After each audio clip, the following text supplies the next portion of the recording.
Okay, let's get started. This is chapter 12, part 1 of the muscular system. And where's the study tip? There it is. Teach another student. Teaching is one of the best ways to remember information. Trust me. Okay, so I know a lot of you have friends that you study with, and some of you are a little impatient when you study with friends. Taking time to teach someone really confirms that you know the material and it helps somebody else. Okay, so when you take the time to listen to what they have to say and then teach them, okay, which teaching doesn't just mean telling, right? But to show them, ask them questions, help them along the way. Don't think of it as a waste of your time to teach somebody. It's actually a really great way to confirm that you know the material and for you to prep for the exam. Okay, give it a try. Do you remember your anatomy? List the 3 types of muscle, then describe them as voluntary or involuntary, striated or unstriated. So pause the show, write these down, see if you remember them.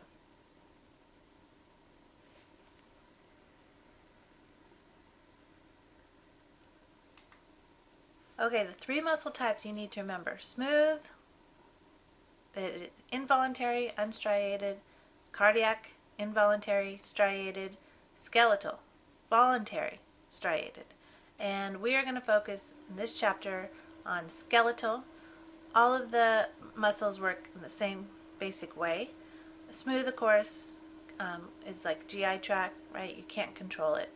Cardiac, you can't control it either. We'll talk about that specifically when we get to the heart. Smooth we'll do more when we do the gastrointestinal digestive system. And we'll talk a lot about skeletal muscle next time. So let's see. Functions of the skeletal system are to produce movement, maintain posture, support organs, and produce heat. So you already know all this stuff. So I'm going to assume you know it. And I'm going to assume you remember this too. All the parts of the muscle. So going up to the bone, we have a tendon that attaches it. We have the muscle body, the fascia around it, the epimysium, perimysium. Do you remember all these words? The fasciculus, the endomysium, and then the muscle fiber. So we're going to focus on the one muscle cell, which is called a muscle fiber. So like we call a neuron a nerve cell, right? The fiber is a muscle cell. And I want you to know the striations, the sarcolemma, sarcoplasm. So I think I have a picture that shows the inside a little more detailed. Yeah, this one. So the membrane, the cell membrane, is called the sarcolemma. And remember, the cell is really, really long, right? So going back to this picture, the one cell is as long as the muscle. So trace the muscle on your arm from your shoulder down to your elbow, and that's how long each muscle fiber or muscle cell is in length. The sarcolemma is the technical term for the cell membrane. Inside the cell there are bundles of proteins called myofibrils. We'll talk more about them, the actin and myosin. There's also these purple things here. What are those? Those are nuclei. And the transverse tubules have little holes that come out to the sarcolemma. They go in and they meet up with the green ones here, which are the sarcoplasmic reticulum, which releases calcium. So we're going to know that. You should already know A bands, I bands, M bands, Z lines, all that stuff from anatomy. And here's some mitochondria. Of course, we have a lot of mitochondria here. We need ATP to contract the muscles and to pump calcium. So we need ATP for a pump. So you need to know sarcolemma. Sarco means flesh. So when you see sarco, you can think muscle. Plasma membrane of the muscle fiber is what the sarcolemma is. The fluid inside, instead of calling it cytoplasm, we call it sarcoplasm. There are lots of mitochondria, the myofibrils, which are the proteins that do the contraction, the sarcoplasmic reticulum. Now remember, on the test you're going to write sarcoplasmic reticulum and then write SR if you want after that. In this case, we need it for its calcium, so it stores high concentrations of calcium, and then we'll need that part for contraction. The T tubules, T stands for transverse. So a transverse is like a stop sign. When you come into a stop sign, people are transversing, going across you. That's how they connect in the cells, so they call it a T tubule. And for electrical communication with the outside of the cell, we have T tubules. Here's another part you should remember, the thick and thin filaments. The thick filaments are all proteins. They color them like, cartoons, but they're not. They're all kinds of amino acids, right? These kind of are woven around each other, and then the heads of they call it the head and tail, just like a phospholipid, right? Head and tail, but it's not hydrophobic, hydrophilic. So it just is the shape of it. It looks actually like a golf club to me. It's a double-headed golf club, though. It's got two heads. I don't know if you can see the one behind it and the one in front.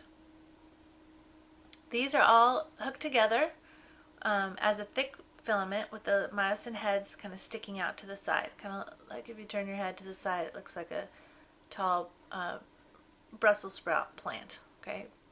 With Brussels sprouts growing out the side.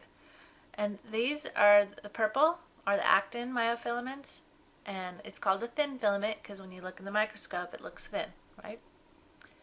This is a double strand twisted around. All the little subunits are the purple things. It looks like a necklace, maybe of beads. What else do I want you to see here? There are binding sites. It's kind of hard to see here. The binding site for myosin is on the actin subunit. So the two will get together in this picture on the right. On the left, they are not touching. And the sites for binding are covered with the pink protein. That is called tropomyosin. There it is. To hold the pink protein in place, it's not really pink, right? To hold the tropomyosin in place, we have troponin, which has several parts to it. We don't need to know the parts. We just need to know it's a protein that holds the tropomyosin in place so that the tropomyosin covers the binding sites for myosin. And the ATP binding site here is on the myosin head, and ATP then becomes ADP and phosphate, as you already know. Okay, I think we got all the parts that we need for that. So the myofilament structure, first the myosin, has two heads to interact with the actin. Oh, and I don't know if you saw that in the picture, but it bends. So here it's straight on the right, and in the middle of the picture it's bent. Do you see that? So when it bends, it grabs and it pulls the actin. That's how it works, to have a contraction. So myosin, two heads to interact with actin, and they bend. They're just made of proteins. One tail region that doesn't move, and then the actin has a chain of many actin subunits. Those are the purple ones in the picture, each with an active site for the myosin heads, and they're held together with tropomyosin. And to keep the tropomyosin in place, you have troponin. So the troponin helps keep tropomyosin on the actin. All right, when the muscle is relaxed, you have the picture on the left. Here you have troponin, tropomyosin covering. These always look like little olives to me. You know, black olives where you can put your finger in the black olive like that when you're a kid. It's what it looks like to me, and it's covering them so that the myosin cannot attach to the actin. This area here it's called a cross bridge. So when it connects, we say it makes a cross bridge. Right now it's not connecting, and so if you look at the myosin head, it's not bent, it's straight, and it has ADP and phosphate sitting on it, kind of like it's prepped and ready to go. Troponin has a binding site for calcium, and right now nothing is in it. But when the muscle is contracting, calcium comes in from the sarcoplasmic reticulum, and it binds to troponin, and that causes a change in the shape of the troponin protein. That then pulls on the tropomyosin so that the binding sites are now open. And when the binding sites are open, the myosin head is going to attach to actin. And then there's going to be a release, when that happens, of the phosphate that was sitting there on the myosin head. The phosphate's going to release, then the myosin head is going to bend, and eventually the ATP will be released too. So when the muscle contracts, it's because the myosin head is like grabbing and pulling. So in this picture, it would grab this purple actin in the middle here and pull it. Now it's over here to the right. So it's grabbing and pulling. This is a picture showing a micrograph of the sarcomere, which is from the Z line to the Z line. Do you remember this? From Z to Z is a sarcomere. The center has all the myosin. These are the M bands, right? The M myosin actin. Let's see if we can find it here. Just at the bottom, this color picture is just like the one we saw. They actually chose the same colors. Green here represents the myosin, and then the purple here on the sides represent the actin. So you see they're crossing each other here, the purple and the green. That's a time when they can grab each other and pull. Actually, they don't grab each other. The myosin grabs the actin and pulls. And here it's pulling even more, so look what's happening then to the sarcomere. It's becoming shorter, right? And as we contract more, it gets shorter and shorter and shorter. So the sarcomere shortens because the myosin and actin are overlapping, and they can grab each other, or grab, sorry, I said it again. Myosin can grab the actin and pull. Okay, this is how your book shows the sliding filament model of contraction. I will show you an animation of this, and we can also read it. So it says, number 1, the resting fiber right here, this is the resting cell. The cross bridge is not attached to actin. Then you make a cross bridge, which I told you is what they say when they connect together. So the cross bridge means they're together, and in order to do this, that means calcium had to come in, okay, and move over the tropomyosin. So the cross bridge happens, and you bind the myosin head to actin. Then the phosphate is released, causing a conformational change in myosin. This causes a power stroke. So the bending of the myosin head is called a power stroke. And the filaments then slide. And ADP is going to be released after the phosphate. And then, now that spot is empty where the ADP and phosphate was. So who do you think comes in there? ATP, right? New ATP binds to myosin head, allowing it to release from actin. So that's called detachment. When the ATP comes in, it causes this to pop off, the myosin head to pop off the actin, and then the ATP is hydrolyzed, causing a cross bridge to return to its original orientation. So it goes back to being straight, and the ATP now becomes ADP and phosphate. Okay, so we'll look at an animation and then we'll write down the steps. Alright, this animation then is the neuromuscular junction. So let me press play. During contraction of a muscle, calcium ions bind to troponin. This moves tropomyosin out of the way and uncovers binding sites for myosin on the actin myofilaments. ADP and phosphate are attached to the myosin head from the previous cycle of movement. Myosin heads attach to the exposed binding sites on the actin myofilaments to form cross bridges, and the phosphate is released. The energy stored in the head of the myosin myofilament is used to move the head. This causes the actin myofilament to slide past the myosin myofilament, and the ADP is released from the myosin head as it moves. The bond between actin and the myosin head is broken when an ATP molecule binds to the myosin head. The ATP is broken down to ADP and phosphate, releasing energy which is stored in the myosin head and will be used later for movement. The head of the myosin molecule returns to its upright position and is ready to bind to actin again. If calcium ions are still present, the entire sequence is repeated.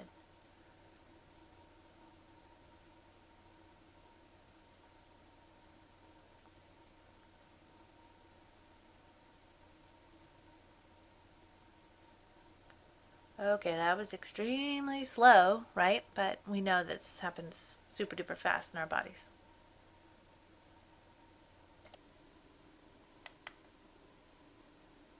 Alright, the steps of the sliding filament model that here's how I need you to know it, okay? Step 1, the myosin head holds ADP, phosphate, and energy. Step 2, calcium is released from the sarcoplasmic reticulum. Calcium binds to troponin. The tropomyosin troponin complex is moved aside, and the myosin binding site is free. Then the actin and myosin bind. Next, step 4, the phosphate is released from the myosin head. There's a power stroke of the myosin head, which means it tilts and it pulls, and that means that the filaments are going to slide.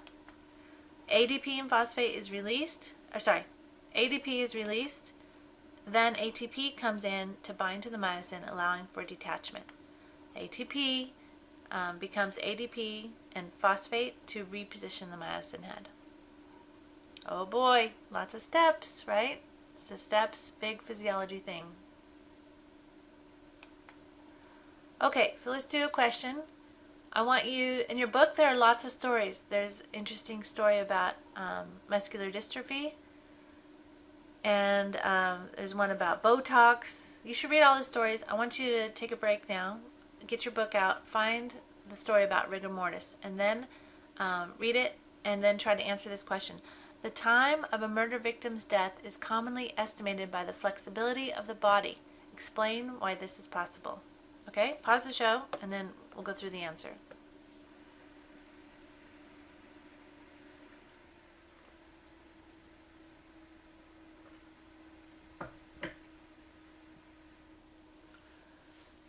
Okay, so rigor mortis is about the stiffening of the body, right? So after a person dies or an animal dies, there's no more ATP, and so there can be no more detachment, right? So the body becomes stiff since the muscle cannot have ATP, cannot relax, you cannot detach the myosin from the actin. This will happen soon, like within minutes. I have had people tell me crazy stories, like they thought their grandma was dead, and then their grandma just sat up in her bed, and they thought she was awake, but no, it was rigor mortis. And so grandma was not alive. And I don't know, I wasn't there, but that seems a little extreme to me, that the body would actually sit up and pull. Like, I don't know that that's really true. I do know, though, if somebody dies like sleeping, kind of curled up, that is a clue to someone who finds them of how they were and what position they were in when they passed away. Okay, so if their body is stuck in kind of a curled position, that would tell them that they were actually asleep laying down in a curled position. If they were in a position that looked like they were sitting and yet they were laying on the ground, that would be kind of interesting. Maybe they were moved. Was the body moved? Like, why is the body not flat on the floor? Why is it look like it's still sitting in a chair? And then after time, the lysosomes break down, all the enzymes are released, and the body breaks down with, that's how the, circle of life, right? The body starts to deteriorate and becomes more flexible. You can also tell by temperature when a person may have passed away. So a murder victim, who's warm still, right, that would tell you something. They're cold, that would tell you something. If they're freezing cold, that would tell you it's been a long time. Actually, bodies, this is disgusting, I know, but bodies preserve better, of course, when they're cold. And so someone who is found, their body is found underneath over a crossing for freeway in the winter is going to have a very different finding than someone who was found locked in their apartment in the heat of the summer. Okay, so I used to take students to autopsies at the coroner's office here in Santa Clara County, and it was a lot of fun. It was disgusting at the same time, and I learned more than I ever really needed to know about the murder victim's death. Okay. All right. Any other stories? Rigor mortis. Oh, there's one called livor mortis, Livor, and that's also called lividity. And livor mortis is if a person, say, dies sitting, as I was giving an example, then the blood would fall to their feet, right, because they're not pumping blood anymore, and fall, say, to the bottom of their legs where they're sitting underneath the chair, on top of the chair. And that is a sign also to investigators to where the blood is pooling, the livor mortis it's called. That's a sign as to what position the body was in when the person passed. Okay, enough of those stories. This is called excitation-contraction coupling, and we kind of teach this second, even though really it happens first. And I know that you guys are so smart with this neuro stuff that you already know how this basically works. This is a a neuron, a motor neuron. This is the synaptic terminal, the axon terminus. This is the synaptic vesicle, so you already know this. You already know how this comes up. It docks, it releases, it's acetylcholine in this case. Acetylcholine will bind to receptors. Receptors then open channels, and looking at the blue channels here, these are skeletal muscle voltage gated sodium channels. So these are sodium channels. Sodium will come in, and that depolarizes the membrane. This part here, by the way, is of the sarcolemma, is really bumpy, and that's called the motor end plate. And that is the bumpiness we will see also in the GI tract. That increases the surface area. If this was just straight across from left to right, it would just be smooth. You could only fit maybe 10 receptors in this picture. But if you make it bumpy, you can fit maybe 20 receptors in this picture. So to increase the surface area means you have increased space for acetylcholine to bind to its receptors.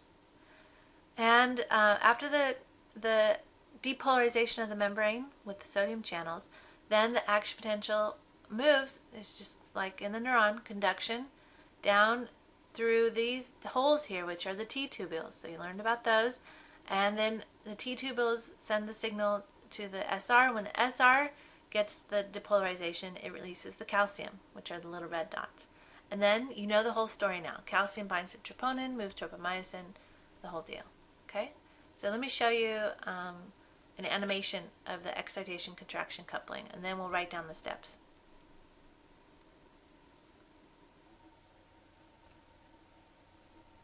Okay, this is an animation of the function of the neuromuscular junction, and I'll just read it to you. It says, an action potential arrives at the presynaptic terminal, causing voltage-gated calcium ion channels to open, increasing the calcium ion permeability of the presynaptic terminal cell membrane. Oh. Calcium ions enter the presynaptic terminal and cause vesicles to release their neurotransmitter acetylcholine from the synaptic vesicles into the presynaptic cleft.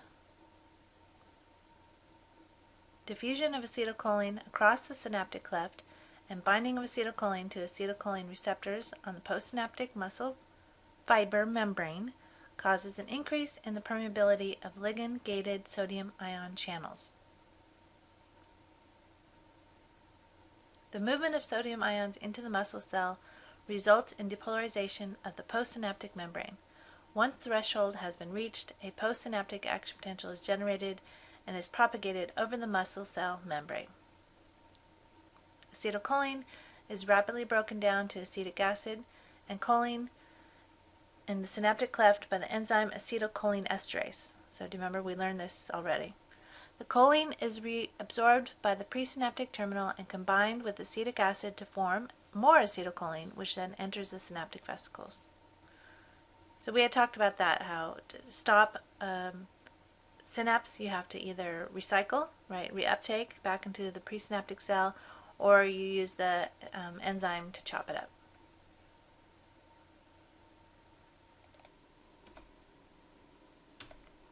Okay, so the excitation-contraction coupling is the connection between the synaptic terminal and the sarcolemma. So this is a motor neuron and a skeletal, or it doesn't have to be skeletal, and a muscle fiber though. Okay, so this is the connection between the motor neuron and the muscle fiber. Acetylcholine is released into the synaptic cleft. You already know all the steps before this because you did neuro already. Okay, the chapter is done. Acetylcholine binds to receptors on the sarcolemma. Remember I told you it's rippled, which kind of bumpy, for increased surface area, and this area is called the motor end plate.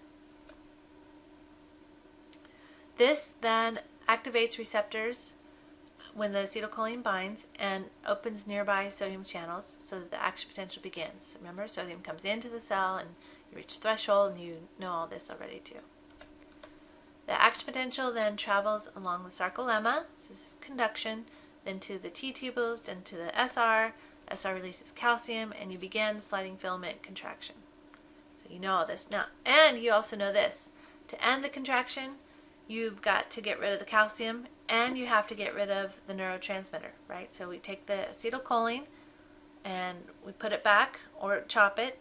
But the calcium we have to get rid of too. And the calcium is going to be pumped back into the SR with calcium ATPase pumps. So like the sodium potassium pump, we go against the concentration gradient. So we're going to take calcium from an area of low concentration to high concentration back into the SR. Steps, a bunch of steps for you to learn there, okay?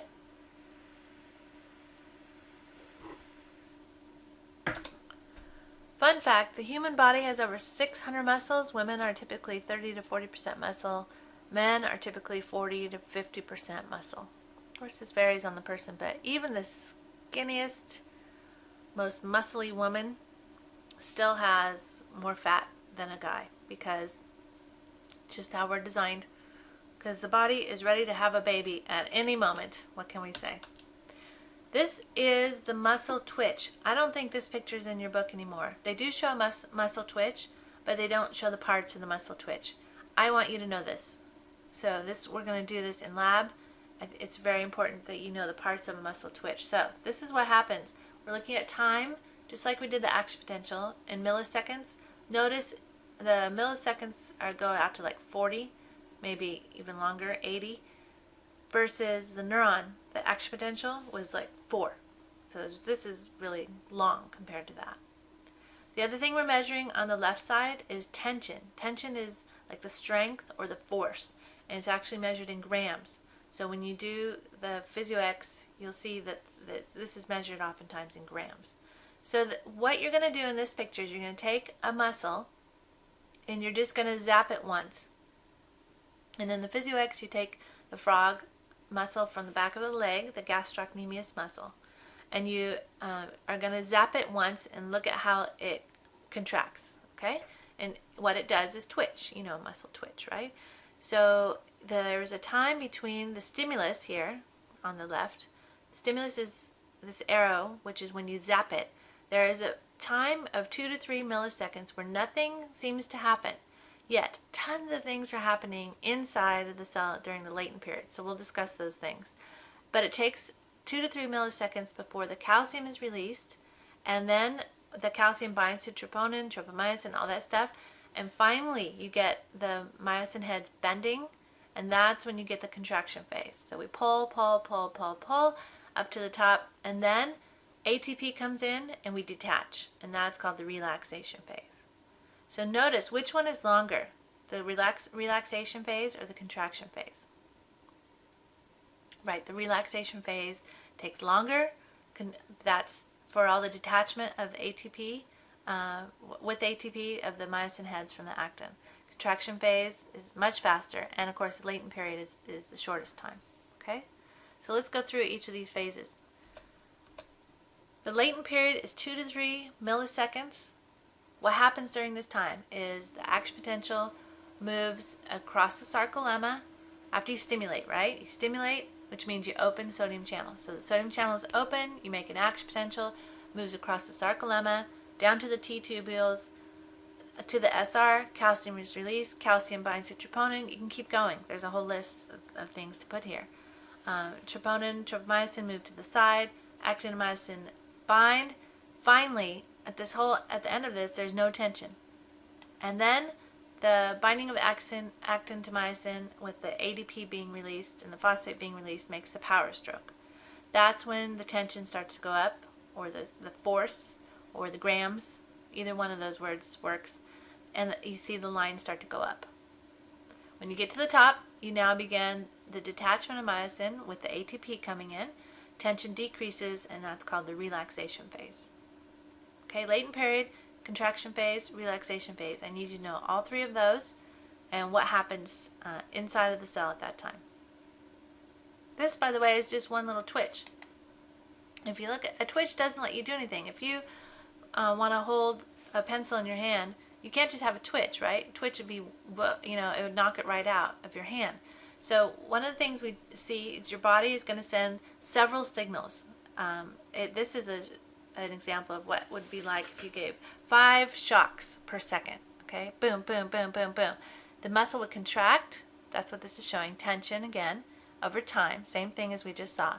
going to contract, relax, contract, relax, contract, relax. That is not going to be useful if you're trying to hold a coffee mug, right?